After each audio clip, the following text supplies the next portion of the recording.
Hey, it's Patti Scharf, CPA and co-founder of Catching Clouds, a leader in e-commerce accounting. Welcome back to our Saturday Slowdown, where I like to remind everybody to work on their business and not just in their business.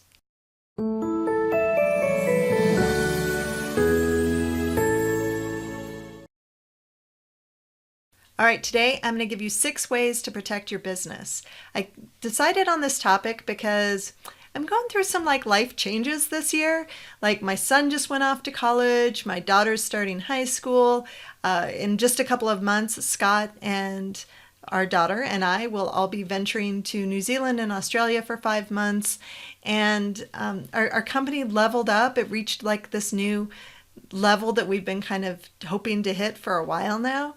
And basically we wanted to take stock of our personal lives, our professional lives, make sure everything we care about is protected, make sure our kids are protected, make sure our business is protected, our employees are protected, and all of that. So as I was going through and taking stock of my life and business and everything else, I was realizing that protecting the business really has a lot to do with making your business stable and healthy. So if the things that you would do for that are kind of the same things that you should be doing when you're talking about protecting your business. So here are some of the steps that we've taken or revisited over the past year as we're getting ready for all these changes in our lives and stuff. The first one is build an emergency fund. So just like you would in your personal life, have 3 to 6 months of cold hard cash that's available for you.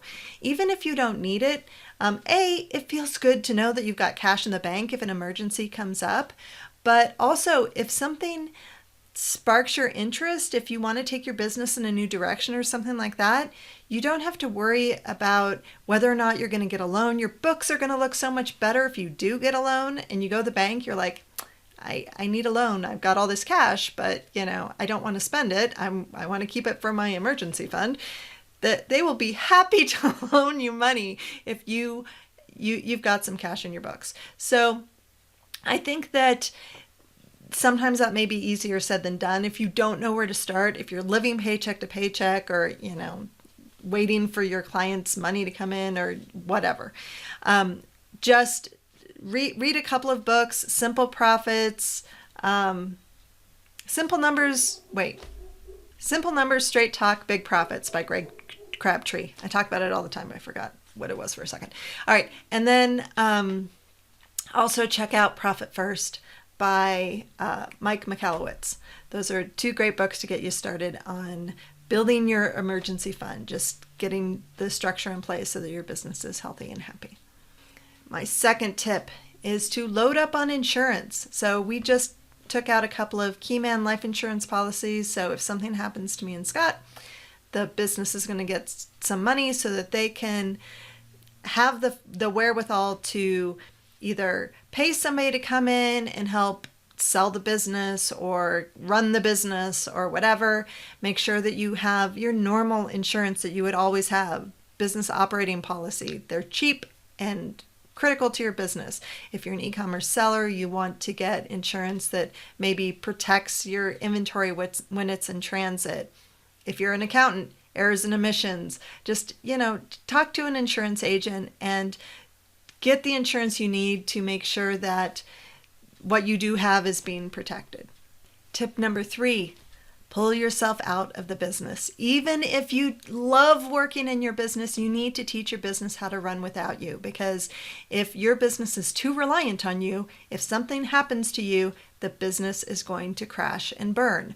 So you need to make sure that you are using automation where you can, that you have things standardized, systematized, documented, all your processes are documented.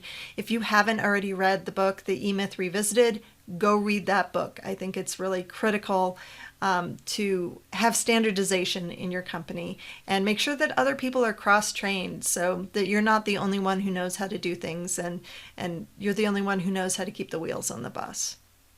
Identify critical points of failure in your business. Like if you were to come out of the business and one particular process is going to just totally unravel, that's where you need to focus on first. So go through, identify all the critical points in your business and work from the most important ones down until you're totally kind of obsolete.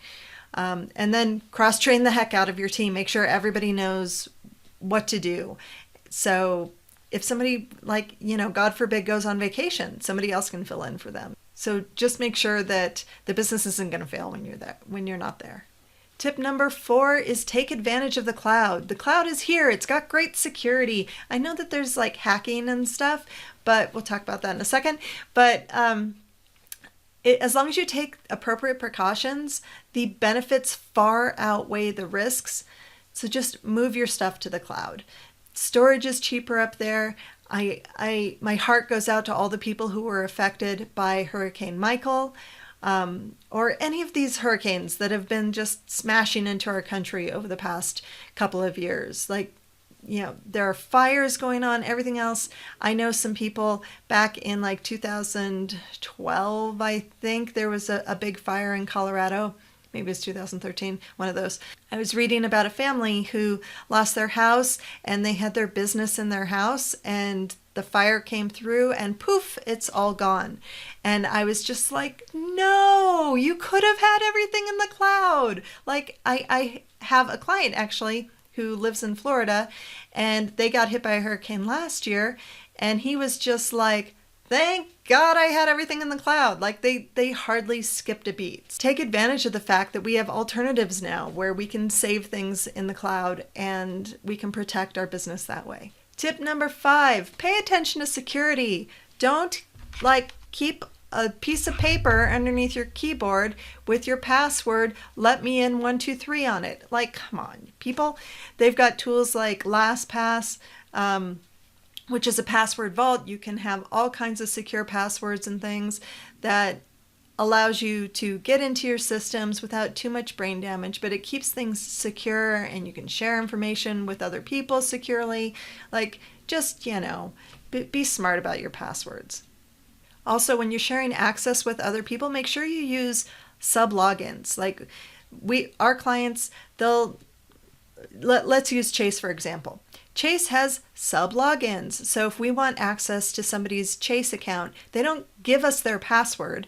They set up a sub-login with our own access, which is limited, so that we don't have the ability to transact on their bank account. We can just go in, see what we need to do what we need to do, but we don't have to put their company at risk. So just make sure you're using sub-logins wherever you can, and just be smart about how you're sharing information.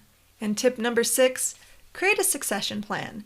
Think about what's going to happen. Like, if you get hit by a bus, what do you want to have happen to your business? Do you want to pass it on to your progeny? Do you want to have it be sold?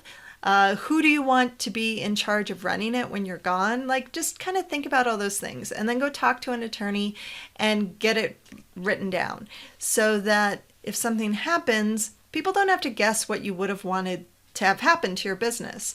Just lay out a plan and give them as much specific information as possible. We literally have a hit by a bus document. So we've got step-by-step instructions about how to get to all the different things that they need to get to keep the wheels on the bus for the business. Not to mention the fact that our people are super well trained and there's cross-training, and I'm pretty confident that things are going to be okay if anything ever happens to Scott or me. So these are just some tips, some things that we've been working through and thinking about. We aren't even actually totally done. We still have a long list of stuff that we've identified that we need to take care of. But if you take care of these 6 things, I think you're far and away ahead of many of your peers in protecting your business. So I hope you like this video. If you did, please like, comment, and share. If you haven't already, please subscribe, and I'll catch you later.